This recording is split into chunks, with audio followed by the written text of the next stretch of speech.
Hello everyone, welcome back to another episode of Let's Play Pokemon OmegaRuby. I'm Mr. PokeGamer. In the last episode, we kind of helped out Watson with a little bit of trouble that was going on over at New Mauville, and we came back here to Mauville Hills in order to get the TM for Thunderbolt as a, kind of a thank you for helping him. So we're going to continue looking through New Mauville today, and then we're going to get started on another. Or not, yeah, or not New Mauville. We're gonna continue going through Mauville Hills, and then we're gonna be taking a little back trip again, even further back than just Mauville City. We're gonna be backtracking even further back to Dewford because we're going to be heading to the next little Mauville area, which is Sea Mauville, which is, if anyone remembers, in the original games it was often referred to officially as the Sunken Ship. I think that's what it was anyways. I'm pretty sure it was either that or the abandoned ship, one of the two. So we're going to be going back and taking care of that. I kind of want to do that first before we even get started on the last gym. Sea route there that we obviously haven't gone through yet because we don't just surf through all the areas. Especially now that we can soar / fly and not have to actually use fly anymore. But yeah, we're going to be doing that and kind of trying to get ever so closer to it. We're probably going to finish off that entire route that's around Sea Mauville as well. Not in this episode, of course, but we'll probably do that just that way it's all over and done with. Believe it or not, the route just before Dewford, not the one that will be going on for Sea Mauville, but the one before that, the one where Mr. Briny's area is, we're going to have to deal with that at a later point. But there's, yeah, and like I was wondering why the hell I didn't have the option to Mega Evolve here. Because believe it or not, in a single battle you can not only Primal Evolve, but you can also Mega Evolve. So you kind of have like two different Mega Evolutions in your team. Kind of unfair. But, yeah. So once we're done with Mauville Hills, what we're going to end up doing is we're going to be backtracking to Lily Cove. So that way we can do two move deletions. First will be off of Swampert, which will be Surf, and then off of Altaria we'll be getting rid of Fly because we actually have no real need for it. As you can see, like I said in the battle before, I was wondering why the hell I couldn't Mega Evolve. Apparently I forgot to switch up my item after we did the whole Groudon thing. So yeah, I have to re-give it the Altaria Knight. Yeah, so that's what we're going to basically be doing once we're done with Mauville Hills. We're going to be going back to Lily Cove to delete Fly off of Altaria, and we're going to be deleting Surf off of Swampert. We're going to be replacing Surf with Dive. We're going to be getting Roost on Altaria, and then we're going to be swapping out Roserade in favor of Linoon because Linoon's got Surf, and we're going to be needing Surf.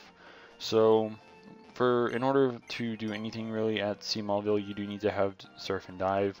So that's the whole reason why I'm going out of my way to deal with this.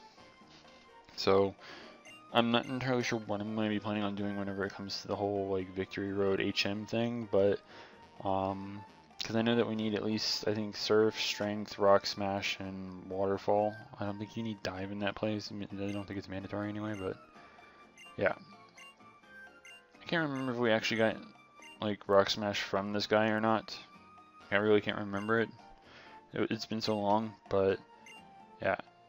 Also, for some reason, it's extremely hot in my room. I don't understand why whenever there's like a good foot of snow outside, but whatever. And I'm sure that a lot of people that have been longtime viewers already know that my throat kind of gets a little retarded whenever it comes to like really warm weather.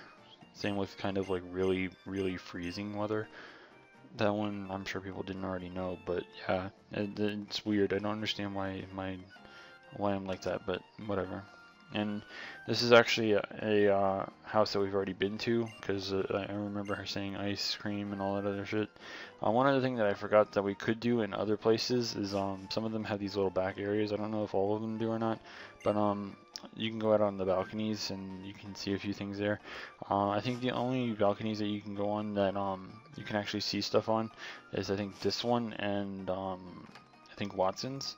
And I think on Watson's there's only a Fletchling or something hanging around. So I mean it's kind of cool to see something like a Fletchling just hanging out there. But I mean it's still not exactly Generation 3, so I'm not entirely sure. I don't know. It's just a little weird. Something I want to kind of talk about, as I'm sure a lot of people remember me talking about it a lot, Hidden OU, the whole hidden ability thing. I don't remember if when I was talking about it, if it was rumored to actually be a thing. I think it was, but it turns out that it was like a pet mod or something. Whatever that actually means, I'm not entirely sure. But apparently there is a way to play this tier now, and I'm also going to show this because I don't think I've shown this yet or not. You can battle Pokemon in the sky, and you can actually get some pretty good Pokemon up here. Some, not a lot, but yes.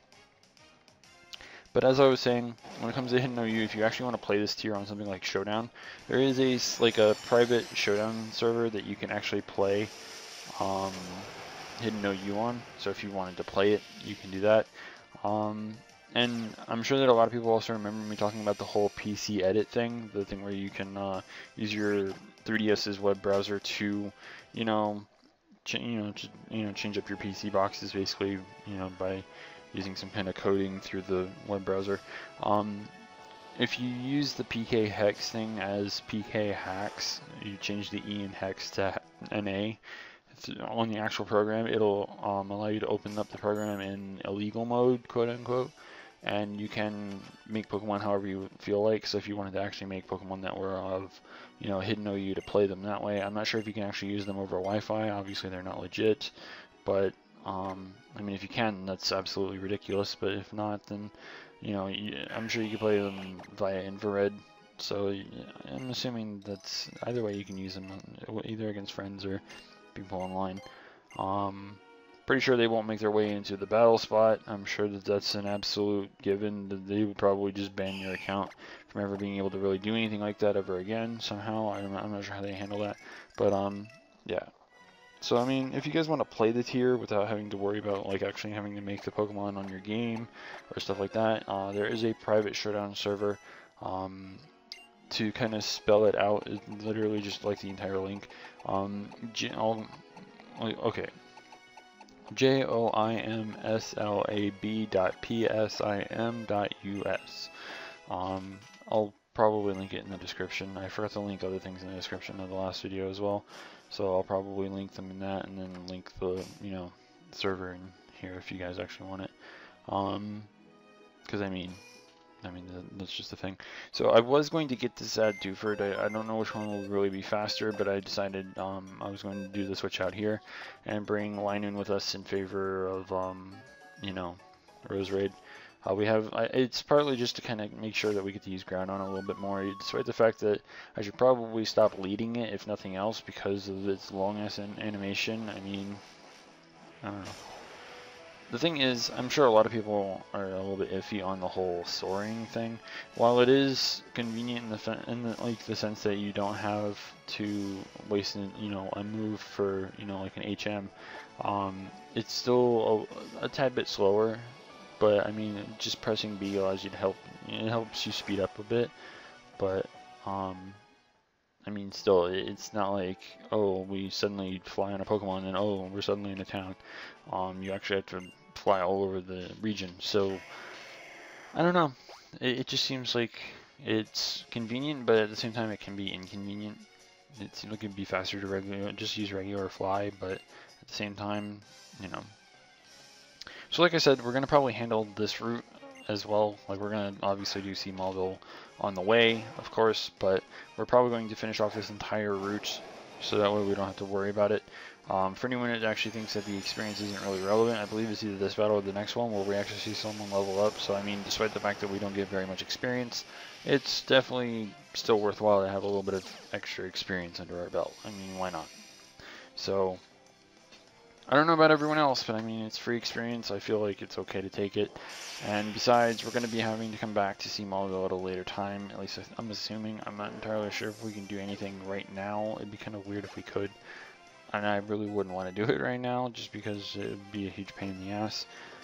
It's something that I kind of want to save for the very end of this Let's Play, because it's just, there's still stuff story-wise to do, and I really don't want to, I don't know. But whatever, it's mostly just trainers left that we get to do. And, I mean, the thumbnail kind of shows that we arrived near it, but we don't actually get to it today. So, I mean, like, it's just something we're going to get started on. Honestly, it's really ideal to go there. There's a lot of good stuff that you can get there. And I have to actually remember some of the things that you have to do there because like it's pretty weird as well. But I don't know. It's just something that I'm looking forward to kind of doing, especially towards like the very end of the game, because it's fun stuff to do. That's the way I see it anyways. I don't know about everyone else. Something else I kind of want to talk about as well is the whole Nintendo thing. There's two different things in regards to Nintendo that I could really go off about, but I don't think we have any time to really be doing that. So the first thing that I want to I'm just going to kind of cover this because it's a little bit easier and a little bit faster, is Club Nintendo. For anyone who doesn't already know about the whole fact that, you know, it's going down in roughly 3 months, something like that. Yeah, about 3 to 4 months. So for those of you who don't know, yeah, it's going to be going down in about 4 months. There will come a time where you cannot even redeem coins. You can't even, as of like right now, basically, you can't register any games that came out in the past couple weeks, because when they made the announcement, they said that like the second they made the announcement, which I think was somewhere like around the 20th, or I think it was like the 20th or the 22nd, somewhere between there, they made the announcement. And the second they made that announcement, any games that were released after said date are no longer capable of being registered on Club Nintendo. So, believe it or not, as salty as this actually makes me, you can't register things like the new Nintendo 3DS, and you cannot register Majora's Mask when that comes out in like a week. So, those are coins that you could have used to get something really cool right now, and you know, can't. So I mean, there's that. But there is an upside to it.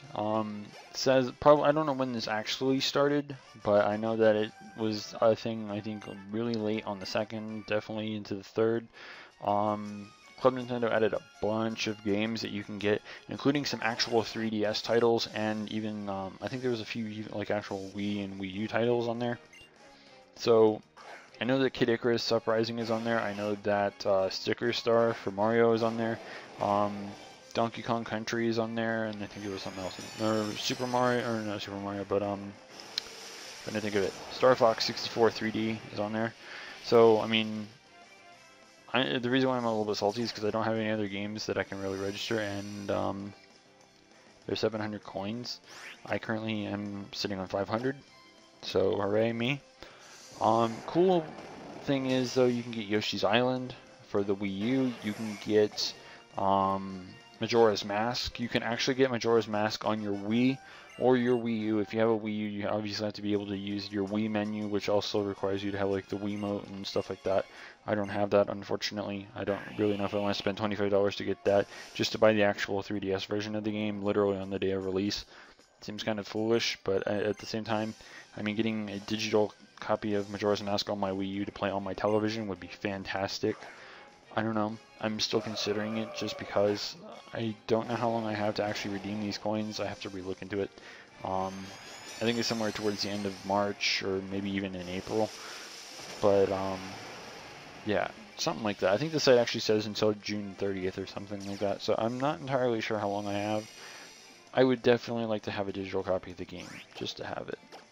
Especially if it's the original, because if it's the original, there's a lot of like glitching that you can do. I'm really hoping that they have some of these glitches in the 3DS version, because that would be absolutely fantastic. I've done bomb hovering, I've done super slides. I'm not very good at the super slide, but there's a lot of cool stuff that you can just do in that game.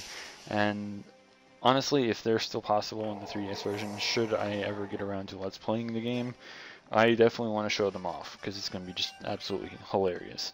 Not to mention that we might be able to do crazy things with the game and do things in completely different orders and still come down to a very interesting result. But yeah, anyways, considering we're almost out of time, in the next episode we're going to continue on Route 107, make our way to see Mauville and finish off the routes in the area, which I think are just 107 and 108. And then we'll probably make our way back to Satopolis so we can get started on the gym, etc. and all that other happy and fun shit. So be sure to stay tuned for that. If you haven't already, don't forget to rate, comment, subscribe, and until next time, this is the PokeGamer, signing out.